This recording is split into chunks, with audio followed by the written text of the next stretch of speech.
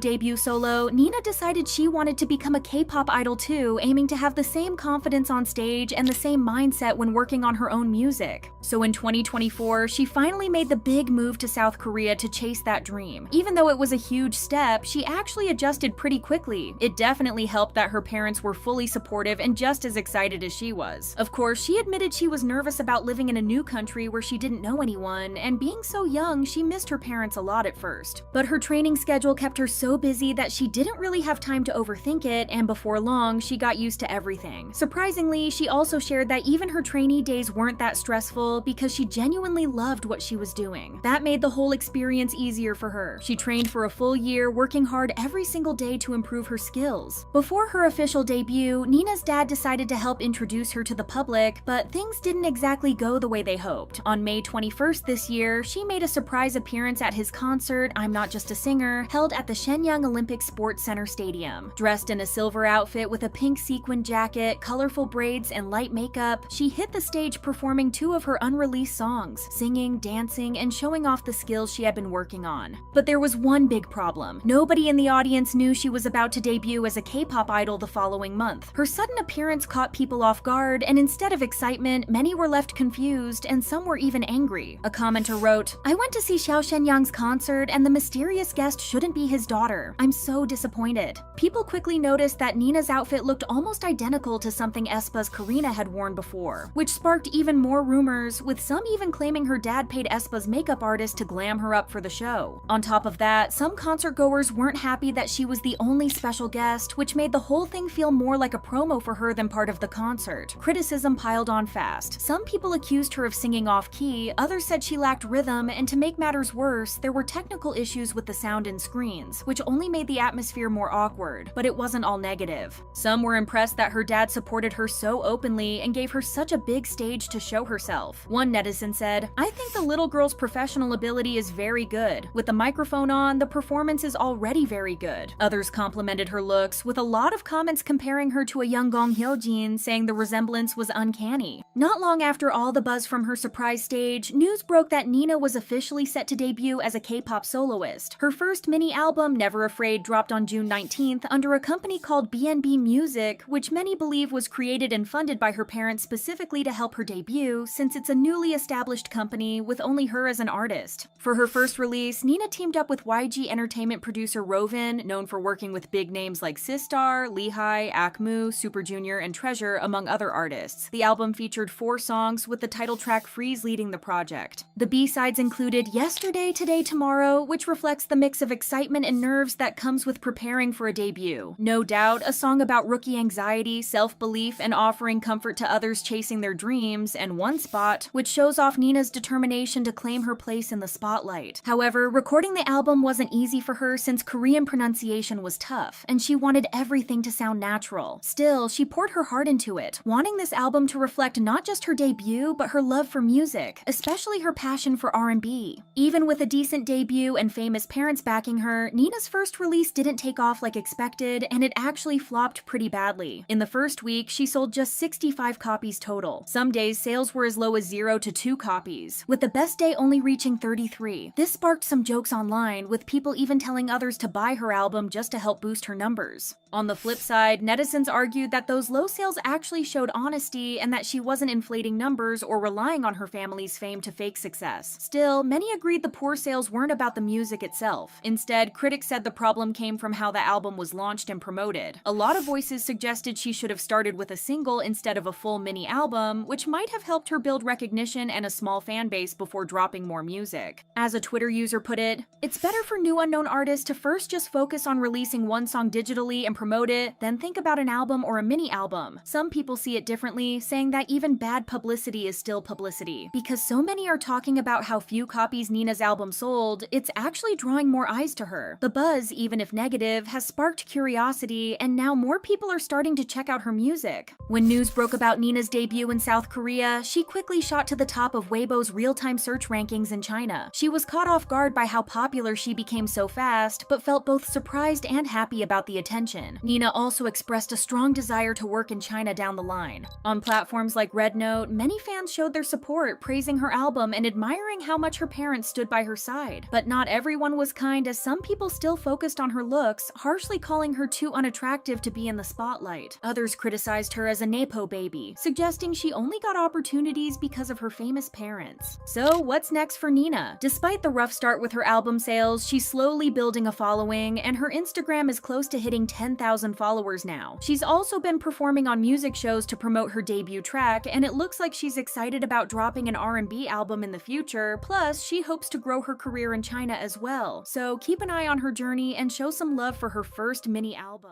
And sometimes, nepotism doesn't just affect one person, it tears entire groups apart. They say that history repeats itself, and in today's video, we take a look at the first mistreatment of a group member scandal that shook the K-pop world back in the early 2000s. Why is it considered one of the worst cases of mistreatment in K-pop ever? Keep watching to find out. The group that we're gonna talk about today existed during the first generation of K-pop. Sharp was one of the few groups that consisted of both females and males, and they appeared on a scene that was mainly dominated by single-gender groups such as SES or Shinhwa. The group's members were I-DLE, Ji-young, Jang So-kyun, Jung Kim, and Oh Hee-dong. Although their debut single Lying, released in 1998, wasn't a huge hit, the first taste of success came in 1999 when they won the first place at the music shows Inkigayo and Music Bank with their single Tell Me Tell Me. This group had a great potential, which makes the way their story ended even sadder. Shortly after the debut, they had to encounter their first trial in their career. The leader, Jung Kim, decided to leave the group after him and the rest of the members couldn't agree on the musical style for their future releases.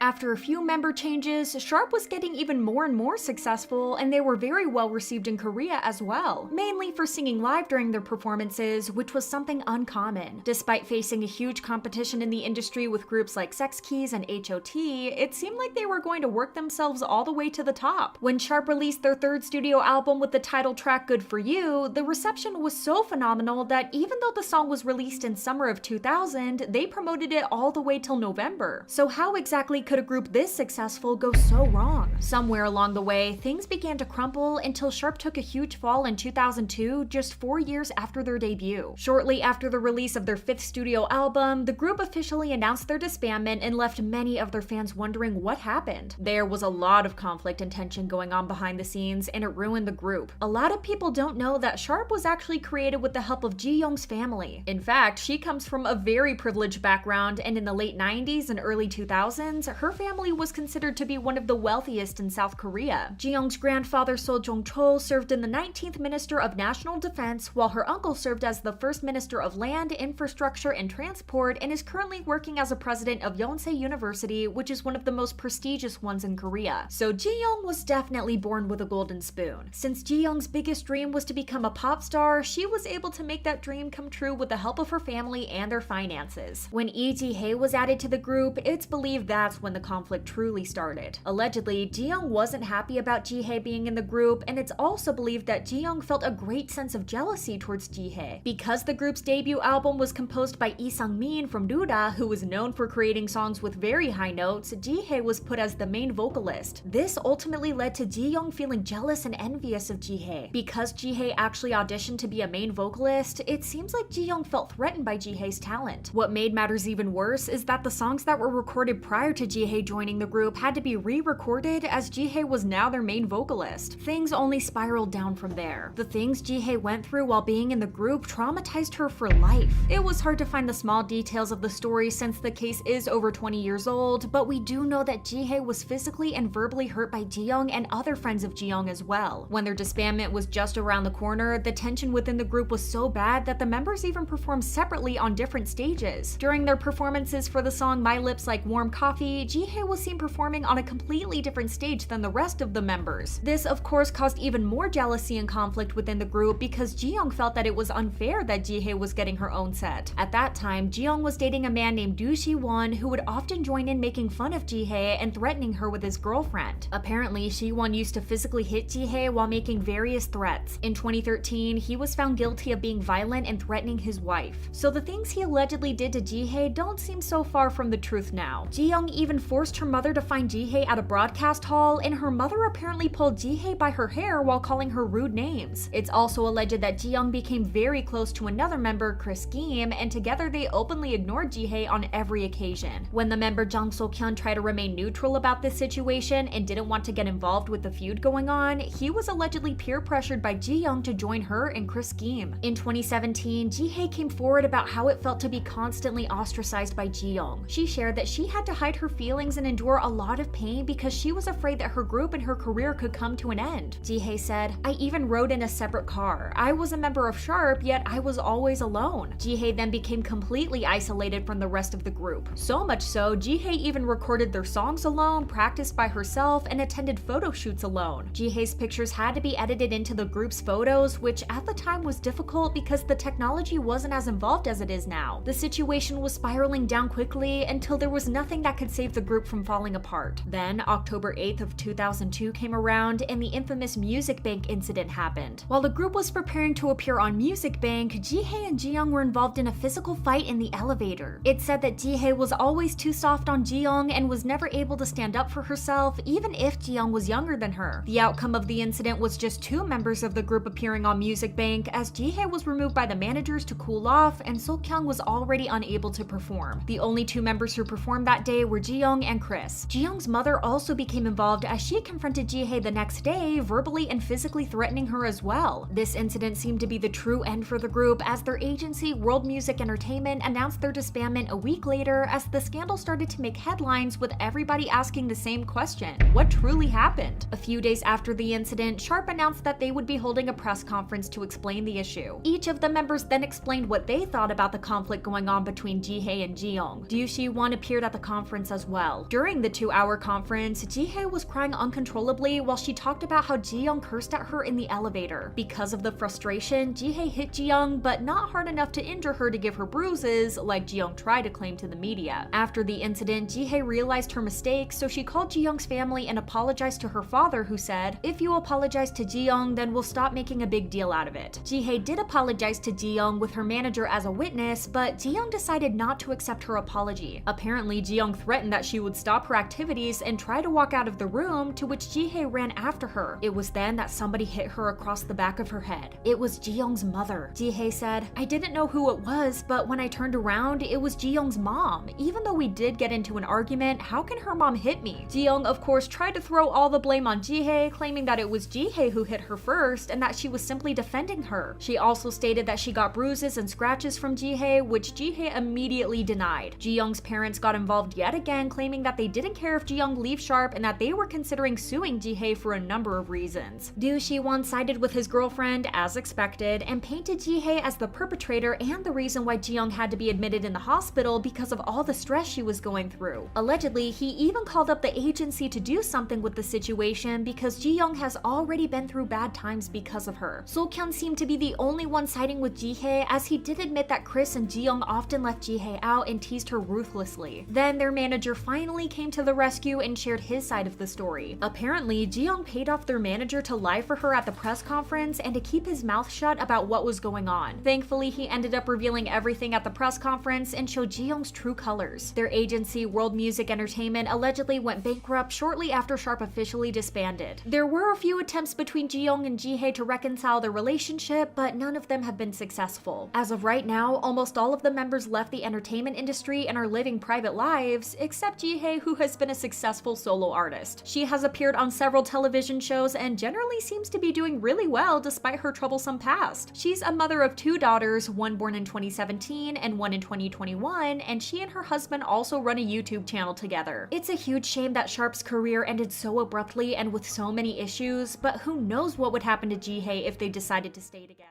Still, money and status remain powerful forces in K-pop, creating lives most fans can only dream of. What's so interesting about the K-pop industry is that its idols come from very different backgrounds. Some had normal lives before they became idols, others had more modest backgrounds, while the others were so rich that the idol life didn't make much of a difference in the way that they live. Well, except for making them richer. Wonyoung from IVE, RIIZE's Anton, ITZY's members, and much more showcased a life of luxury that can seem unreal even before they debuted. To start with Wonyoung, it was pretty clear she came from a well-off family. You could see it in her education, the extracurricular activities she was involved in, and the expensive outfits she wore when she was a mere trainee. This might have something to do with the fact that her family is rumored to be pretty rich. There are rumors suggesting that Wonyoung's grandfather had a significant role as the general secretary of the Association of Overseas Chinese in Korea and also managed a Chinese restaurant. These rumors weren't confirmed, but they may explain the money and focus that was put into her education ever since she was a child. Wonyoung once mentioned attending an English-speaking kindergarten, which is considered pretty exclusive in Korea, as this is typically associated with rich families since it's quite a competitive process to get into such kindergartens. When she was 6 years old, she proved herself to be quite the talented kid, attending academies for flute, piano, violin, and swimming. Furthermore, netizens were even more surprised to find out that Wonyoung had never used public transportation like buses or subways before. Just how rich do you have to be to have never used public transport? Not only that, but it seems like Wonyoung's upbringing has led to quite an impressive circle of friends and an expensive taste in food and clothes. Prior to debuting, it was said that Wonyoung had a close bond with Lee-do-young, who happens to be the granddaughter of the chairman of Daelim Group, one of Korea's top corporations. Shortly after IZ*ONE debuted, she was often spotted sporting various high-end designer clothing and accessories from brands like Gucci, Saint Laurent, and Prada, which means that she wasn't paying for them with idol money. Her favorite restaurant is also very luxurious and expensive, as a meal there costs about $260 per person. RIIZE's Anton was raised in a similar environment, but unlike Wonyoung, we know a lot about his family, and most of these aren't rumors, but stories that his parents or even Anton himself have shared. Anton is considered kind of a Nepo baby in the industry, as he's the son of renowned singer and producer Yoon Sung, who produced a lot of hit songs for tons of artists, and former actress Shim Hae-jin. Because of his already famous parents, the spotlight fell on Anton from early on, but thankfully the public saw that there was a lot more to him than his background. When he was only 15, Anton made an appearance on Single Wife 2 along with his parents, where it was revealed that he was an active professional youth swimmer in New Jersey, USA, something that he had done since he was 5 years old. Anton attended school overseas, which means that he was rich enough to afford it, and was even considered a prodigy back there. Due to his father's skills, and of course the money that was being poured into his education, he started dipping his toes into music production and was even an excellent cello player. In addition to good genes, wealth, and talent, Anton had one hell of a friend circle even as a teenager. When stalking Anton's pre-debut account before he deleted it, netizens noticed that he and IU used to meet up a lot thanks to his father. Anton's father composed IU's song Only I Didn't Know, and the two were generally pretty close, with IU even calling him dad at times. It would only make sense that IU would also be close to the rest of the family, with Anton's post from his old Instagram account showing just that. In fact, in one post, he had attached a screenshot of a Louis Vuitton pair of sneakers writing, "I walked up to the apex of Namsan just to eat hamburger. IU Nuna, thanks for the shoes." IU replied to the post writing, "What's up with that screenshot?" Anton also shared a stunning view from the peak of Namsan, so it's quite possible that IU treated him to a meal at a restaurant located atop of the hill. This is quite remarkable on its own because dining at the top of Namsan tends to be quite expensive, and the shoes have been very pricey too. aespa's Giselle also seems to come up pretty often when the rich kids of K-pop are mentioned. Giselle grew up in the fancy Garasugil area in Seoul. She went to Sacred Heart International School in Tokyo, which costs about $6,402 a year. Not long after that, Giselle was seen sporting very fancy clothes and jewelries like the rings from Chrome Hearts. Just to give you an idea of the prices, 3 of the rings worn by Giselle are valued at nearly $10,000, $1,500, and $3,000 respectively. As for her connections, well, it's tricky to say the least, as nothing has been confirmed so far. It is said that Giselle's aunt is Cho Joo-hee, the director of the Seoul branch of ABC News in the US, who's rumored to be Lee Soo-man's girlfriend. However, Giselle herself had to shut down these rumors. In an episode of Knowing Bros, when the speculations that she was rich came up, she answered that there was a little truth to them. While she didn't consider the rumors bad, she still said that the claims that her family was rich and owned golf courses were all false. Another idol we should mention is ITZY's Leah. Before attending SOPA, Leah went to the North London Collegiate School Jeju, where all classes are held in English.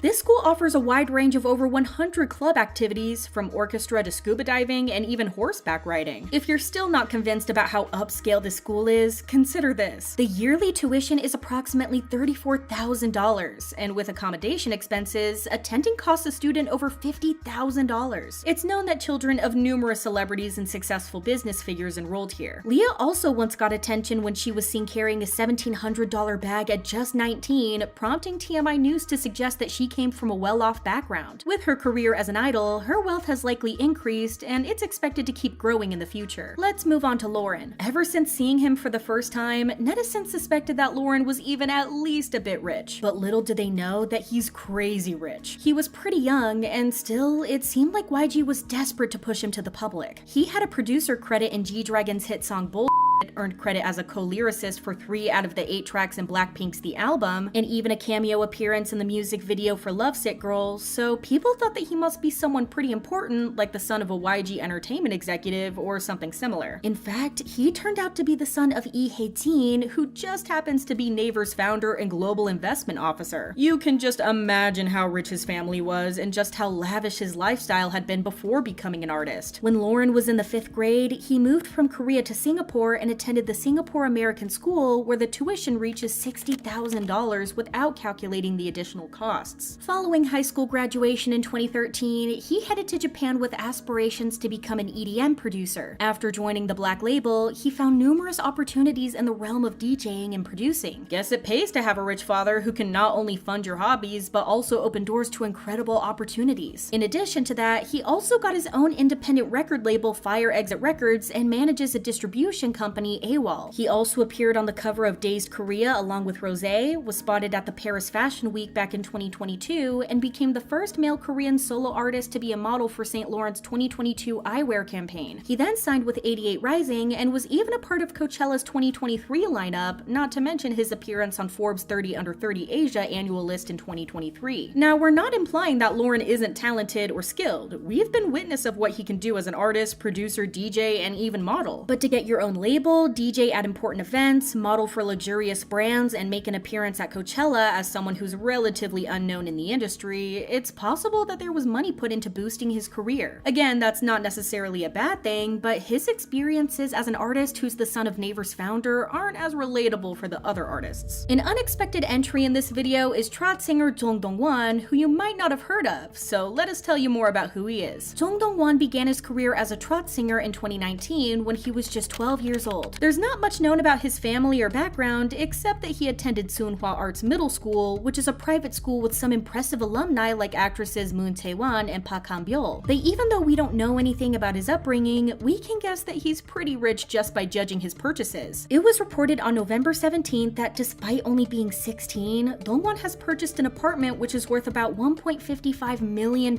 Sources familiar with the industry disclosed that last summer, Dongwon purchased a property in the Messinapolis complex situated in Seoul's Hakdong area. This complex includes high-rise apartments and is surrounded by an outdoor mall, a sizable grocery store, and other amenities. To think that he purchased such an expensive apartment at his young age, only 4 years since his debut, is insane. And while having rich parents isn't always nepotism, it definitely changes the game.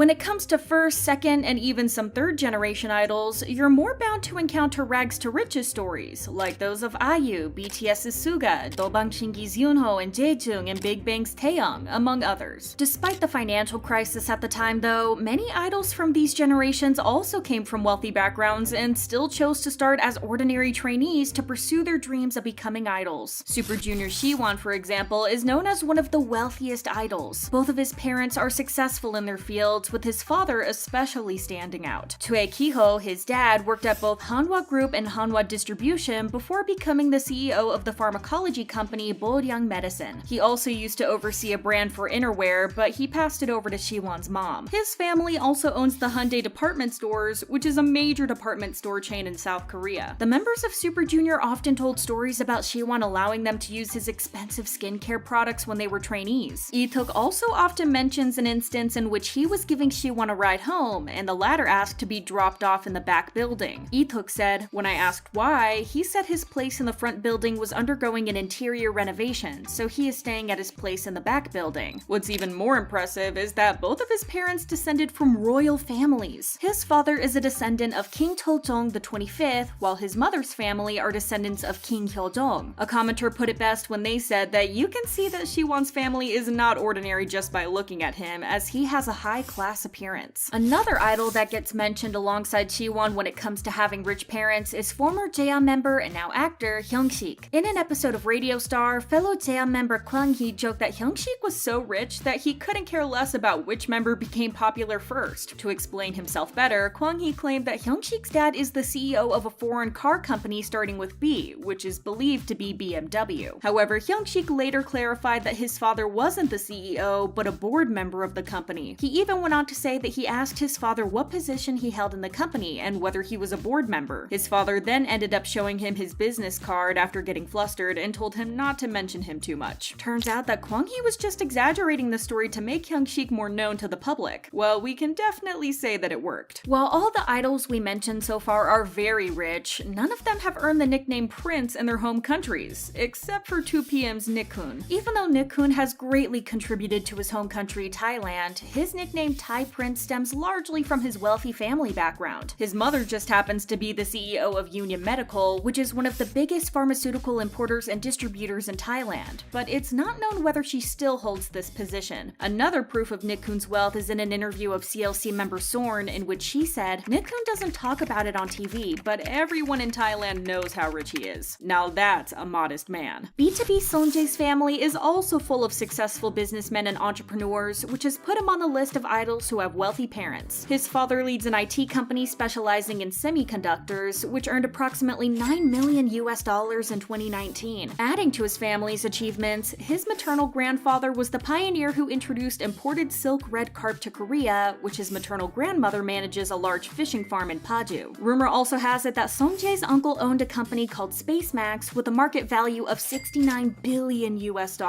What a family, huh? Vivi's Eunji could also be considered a golden spoon, considering the job and wealth of her dad. According to the host of Rumor Has It, Eunji's father owns a well-known chain of dental offices across Korea and is one of the most sought-after dental surgeons in South Korea. Her father operates 43 dental offices, 9 in Seoul, 12 in Gyeonggi-do, 9 in Incheon, 1 in Chongcheong-do, 7 in Jeolla-do, and 7 in Gyeongsang-do. Eunji's dad also seems to be very proud of his daughter and all she has done, because when you visit the official website of his business, you can see plenty of pictures and autographs of the G-Friend members. However, it doesn't mean that Eunji let her socioeconomic status get to her head. In fact, she had once used her parents' credit card, with their permission of course, to treat her fellow former G-Friend members to a meal when they were trainees. Twice actually have 2 golden spoons in their group, both of which are foreign members. Mina's father, Akira Myoi, holds a prominent position as a leading surgeon at Osaka University Hospital. He also served as the director of the Future Medical Development Center at Osaka University's Faculty of Medicine. We could get into his full list of achievements, but we would be here all day. As for Chewie, we can say that her parents are pretty versatile. They used to be pretty successful before Chewie even debuted, as they were known for having a large night market business. The two later invested about $2 million in 3 hospitals in Taiwan, and even started a plastic surgery business. To add to all of that, her mother also owns a cafe in their home country, which is pretty successful. That's what we call versatile. Uju Sonyeon Soobin shared her family's history for the first time when she appeared on the variety show Father and I with her dad. In the show, it was revealed that her father was none other than Park Tae-hyun, who's an executive at SM Entertainment. To be more exact, he's the general director of media at the company and the head of the management department at SM's television subsidiary SM-CNC. Before his involvement in the entertainment industry, he was a wrestling athlete and wrestled with TV host and comedian Kang Ho-dong. This is when the two became close, and when the latter entered the entertainment industry, Park Tae-hyun ended up becoming his manager and still is to this day. He also manages host Jun Hyun-moo and variety star So Jung-hoon. But if her father holds such an important position in one of the biggest companies in the industry and manages such famous people, how come people didn't know that Soobin is his daughter? According to Park Tae-hyun, he didn't want to disclose his job since he didn't want to distract from Soobin's activities as an idol. It's cute how close the two are, with Soobin revealing that he's very supportive of her career and that they're more like friends than father-daughter. They watch K-dramas together and talk about everything. NCT's Wonyoung is also known for coming from a wealthy background. Well, a few members of NCT are, but let's focus on Wonyoung for today. Even if neither the company nor Wonyoung ever confirmed what his parents did for a living, there were plenty of hints that he grew up rich. He lived in Germany ever since he was in 4th grade and mentioned that his family owns a house in London, which is not a cheap city to live in. They also have a house in Taiwan, which his mom has posted several times, and one in Germany. There was also a Chinese interview in which the members were asked on who they would rather travel with. To this, Win answered with Wonyoung, saying that he's good with languages, and jokingly referred to him as a walking ATM. For Win, who is actually pretty rich on his own, to call Wonyoung a walking ATM must mean that Wonyoung is on another level of wealth. Well, that's basically what this is. His dad is the chairman and CEO of I-DLE, which is a company specializing in creating and producing products for embedded computing, testing, and measurement and automation. The company is so big that it brought in $350 million in revenue in 2019. Knowing this, it's not surprising that Wonyoung's family owns homes in different countries or that he was referred to as a walking ATM. Enhypen's Jay is also on another level of wealth. For starters, he used to live in Seattle, Washington until he was 10, which again is not a cheap city to live in. In addition to that, Hee-sung once recalled going on vacation and said that Jay paid for everything, including the 7-star hotel that they were staying in. It was in the same interview that Jay revealed that the expenses weren't as much since his father ran a travel agency, which shocked everyone. It turns out that his dad runs Shinar Tour Brunei, a travel company that began chartering flights between South Korea and Brunei in 2015 due to the lack of direct flights. Additionally, his father invested in travel agencies in the US and Canada. Being the only child of the owner of a travel agency certainly has its perks, as TXT's Taehyun recalled seeing him wear expensive jewelry while Taehyun was practicing in stretched out clothes. He has always shown to be humble and hardworking despite his background though, which is what's most important. We can't end the video without mentioning idols Uki and Minnie. When it comes to Uki, netizens knew that she was wealthy to some degree considering the pricey clothes that she wears all the time. Her family is also known to reside in a luxurious apartment located in an upscale neighborhood in Beijing, and Uki herself attended Beijing 101 High School, renowned for its elite status in China. It has been rumored that Uki's parents are actually very influential politicians, but this hasn't been confirmed. Minnie's background was also very surprising to netizens, as it was reported that her family belongs to Thailand's Haisot, which is a name used to refer to the rich and powerful traditional families of the country. They're in fact so elite that you need to have about $7 million in assets to be a part of it. However, when you learn more about the jobs of their family members, you won't be surprised in the slightest why her family is part of the high society. Minnie's father serves as the president of Bangkok's YMCA group, while her mother manages a luxurious resort and pursues her passion as a pianist. Her extended family is just as impressive, as her uncle is renowned Thai classical pianist and composer Nat Yon Taradak, and her grandparents run a luxury resort. The Thai princess also has some royal blood in her, as her aunt just happens to be the granddaughter of the last king of Lana and is also a famous actress. Guess she wasn't kidding when she said born rich, not interested in money, and idols hit my bag.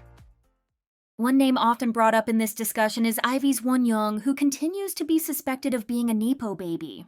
Wonyoung is one of the most popular and beloved idols of the fourth generation, but behind her massive popularity, there are a lot of factors which have surprised people. Rumors of her private life, speculations of whether she was involved in the rigging scandal, her mysterious background keep people asking the same question. Who really is Wonyoung? Wonyoung has always been a gifted person. Ever since she was a child, she attended flute, piano, violin, and swimming lessons. She also got tutored in mathematics and English. Quite the genius, huh? Wonyoung got scouted by Starship Entertainment very early on when she was just 13 years old. It was very accidental too, as being an idol wasn't in her plans in the first place. She was attending her sister's middle school graduation ceremony when she caught the eye of a scouting agent. She trained under Starship Entertainment for a year and 2 months before she got the green light to join Produce 48 in order to perfect her skills. Her being a contestant was quite controversial at the time though. It's nothing new for literal children to be trainees or even debut, but it still causes uproar among netizens every time it happens. However, Wonyoung had enough talent and charm for people to ignore the controversial parts of this altogether. Yes, her initial evaluation could have been better, but the public had already fallen in love with her, or some of them at least, which is no surprise. The fact that she was made to perform an inappropriate song as a minor, having more screen time than some of the other contestants, and the big amount of fans she had were all things she got hate for. You know, things that can't be helped or controlled by her. She was also criticized for her nasty attitude towards her bandmates, which happened whenever she breathed in the wrong way or looked particularly tired or angry. The hate against her hit its peak once she finished Produce 48 in first place with 338,366 votes, debuting as the center of the project group IVE.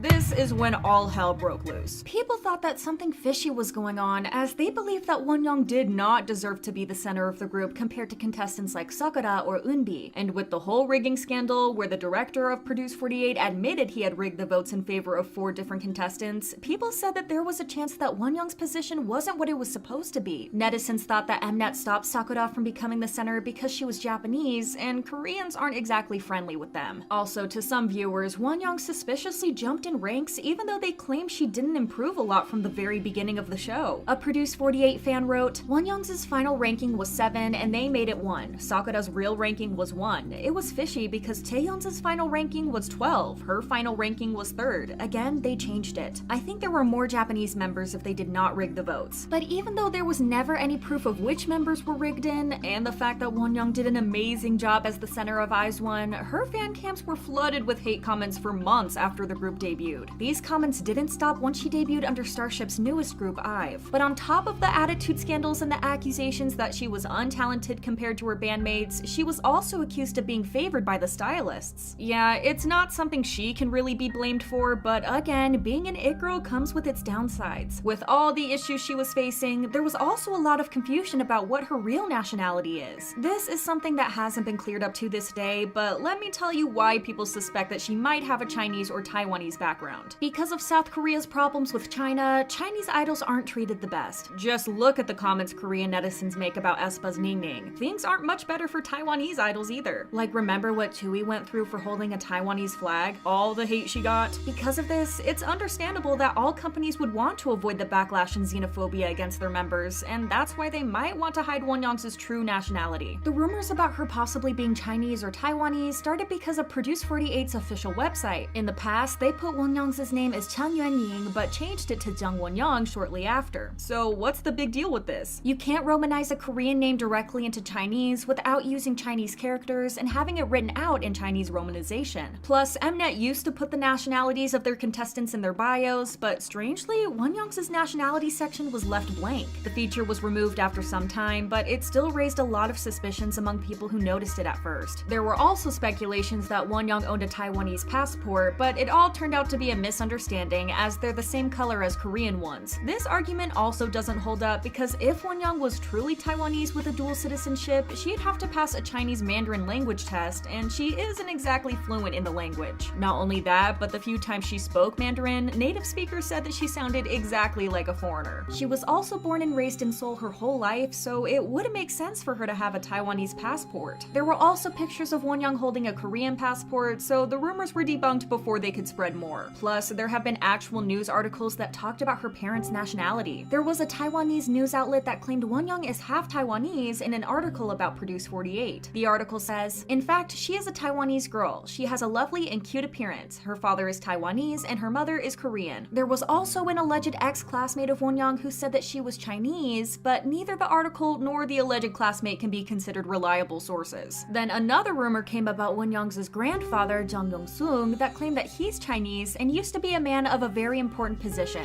He allegedly moved to South Korea early on and used to be the general secretary of the Association of Overseas Chinese in Korea. Another source said that he runs a Chinese restaurant in the neighborhood of Yeonhui-dong in Seoul. Based on these sources, Wonyoung's father is named Jung Woo-sung and is also the CEO of a large Chinese restaurant chain. But again, none of this information is confirmed. A user on Reddit also claimed, according to information that's been added to her profile, it says she's like 1/3 or 4th Taiwanese, with her mom being half Taiwanese and half Korean, and her dad being ethnically Korean but growing up in Taiwan. I would assume due to this she can speak Chinese, but who knows. Her personality definitely gives off Korean vibes, though I'm not sure. But it's important to remember that in the end, these are all rumors which have been flying around ever since Wonyoung was in Produce 48, but neither Wonyoung nor Starship have ever confirmed nor denied them. A fan even claimed to have called up Starship in order to confirm or deny the rumors about her nationality, but they said that Starship didn't give any statement. There are two options for what's going on though. The first one is that the whole thing about Wonyoung's name in the Produce 48 website was a misunderstanding. There's a possibility that Mnet or Starship used the name Tang Yuanying in order to register her into the show, as Hanjiao names are used for ID purposes. They probably just forgot to change it to her Korean name until the issue got big enough to get their attention. The second possibility is that Starship is hiding her actual nationality in order to avoid controversies and make her look better to the Korean public. This wouldn't be the first time they fake something about their idols. I mean, they literally changed the birthdays of 3 Uju Sonya members in order to match their zodiac sign concept. What's stopping them from hiding Wonyoung's nationality? It's not even hard with how little information we have about Wonyoung's private life. In general, Wonyoung has been very quiet about her life before she was an idol or her life outside of her job. There's not too much that people know about her beyond what she's already told the public, but this has made everyone all the more curious. Her nationality isn't the only thing that was confusing people. There are also a lot of speculations that Wonyoung actually comes from a wealthy and powerful family. Even before she debuted in IVE Wonyoung, she was seen wearing a lot of designer pieces. She also went to an English-speaking school when she was a child, which is quite expensive and can't be afforded by many. Wonyoung also said that she had never used public transportation, which means that this girl is loaded. Though this was used as an argument against her in the rigging scandal. Some assume that she had paid her way into being the center, and even later on, she was accused of being a silver spoon and getting special treatment because of it. So yes, all of her so-called scandals are based on rumors and speculations and people trying to tear her down by making up excuses about her popularity. So anytime you see people coming up with all sorts of rumors to discredit Wonyoung or make her look bad in the eyes of her fans and netizens, take them with a grain of salt. Now that we found out that insane people actually pay others to leave hate comments on her fan cams and videos, who's to say that people aren't also paid to start rumors about her? You never know these days.